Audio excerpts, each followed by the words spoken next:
The Cuban Revolution has done more than change a way of life. It has also changed the way people think.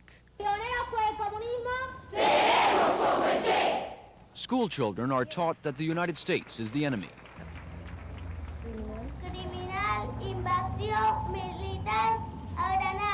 And the Soviet Union is a friend. They are taught that money is no longer a measure of success, that working for the revolution should be their goal. Now the majority of Cubans have been educated this way. More than half were born after the revolution, a symbolic turning point for socialist Cuba.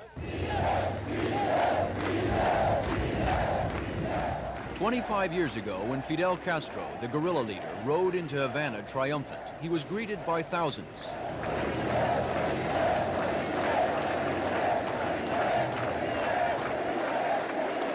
Castro promised moderate change and elections.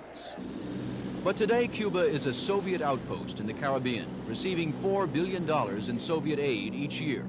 And Castro, in the eyes of the Cuban people, is larger than life, the symbol of the revolution, his face dominating billboards and posters throughout the city, his speeches treated as gospel. Defender nuestra revolución socialista hasta la última gota de sangre.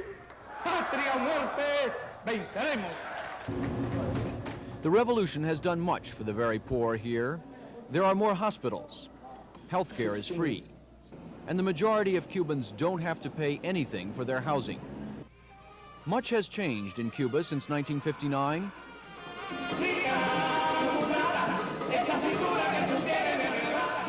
Havana, once a city of nightclubs and bright neon lights, sumptuous homes, is now a shadow of its former self. The buildings left unpainted. The only neon lights are anti-American billboards. There are just a few restaurants where you can find signs of Havana's past, the American resort. Old photographs of Errol Flynn and Nat King Cole, a signature of Ernest Hemingway. 84-year-old Prospero Cano remembers those days. He was a Western Union employee then with a bright future. Now he lives in a small, modest apartment paid for by the state with his daughter. He is a strong Castro supporter. We like him. And I think that if all people in Cuba like his government, I'm sincerely telling you that this is the best government we ever had in Cuba. That's my personal opinion. Cano seems sincere in his support of the revolution, but then again, he lives right next door to the head of the local committee for the defense of the revolution, a type of neighborhood watchdog network responsible for making sure that no one speaks out against the government. The fact is, no one really knows how much support Fidel Castro has here. There are no opinion polls. There is no freedom of speech.